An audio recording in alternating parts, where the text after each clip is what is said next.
शेख सादी रहमतुल्लाह अलैह ने फरमाया है कि खिश्त अव्वल चू नाहद मेमार कज ता सुरैया मीर अवध दीवार कज। अगर इमारत की इस्लाह मकसूद है तो हमें बुनियाद से काम शुरू करना होगा। इन्हें किसी अजायब घर में होना चाहिए था। आप क्लास 1 के बच्चे को लीजिए, उसकी किताबों को देखिए, कितना जुल्म है। हमने 2 किलो का बैग तो उसकी कमर पर लाद दिया है, लेकिन ये नहीं सोचा कि दरअसल हमने तालीम को आगाज ही से उसके लिए बोझ बना दिया है। उसकी किताबों को देखिए, उसमें कोई हुस्न नहीं है, उसके लिए कोई दिलचस्पी नहीं है। फिर जब वो आगे बढ़ता है तो हम मजीद किताबों का बोझ उस पर लाद देते हैं। गधे और घोड़े में कोई फर्क नहीं रखते। साइंस और कॉमर्स के तलबा पर हमने 400 नंबरों का उर्दू और अंग्रेजी लिटरेचर डाल दिया है। मैं पूछता हूं आखिर क्यों? इसलिए कि उर्दू हमारी कौमी जबान है और अंग्रेजी बैनुल अक़वामी। जी दुरुस्त, आपने जबान कहा ना, मैं भी यही कहता हूं कि उन्हें जबान पढ़ाई है, फंक्शनल लैंग्वेज, जिसमें वो लिखना, पढ़ना और इजहार करना सीखे।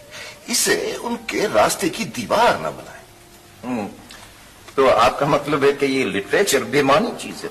जी नहीं, बिल्कुल नहीं। लिटरेचर उन्हें पढ़ाइए जिन्हें इससे खुसूसी शगफ है, और लोग भी बेशक पढ़ें, लेकिन आपका स्ट्रेस जबान पर होना चाहिए। जबान के हवाले से उसका जनरल नॉलेज बढ़ाइए, उसके ज़हनी उफुक को वसी कीजिए, उसके सिलेबस में, उसके मज़ामीन में आइंदा तालीम के बारे में कुछ शामिल कीजिए। तो फिर आपका मतलब तो ये हुआ कि शायद सारा एजुकेशन सिस्टम ही बदल दिया जाए? जी हाँ, बिल्कुल। देखिए ना, अगर तालीम इल्म नहीं देती तो फिर वो बेफायदा है। मगरिब का मुआशरा इंफॉर्मेशन का, मालूमात का मुआशरा है। उनसे अगर कुछ लेना है तो उनकी अच्छी चीजें लीजिए, उनकी इल्म से लगन, फर्ज शनासी, पाबंदी वक्त और डेडिकेशन लीजिए। वहां का उस्ताद अपने सब्जेक्ट पे रिसर्च करता है, नए नए सवालात उठाता है, नए नए मजामीन लिखता है। लेकिन हमारे यहां क्या हो रहा है?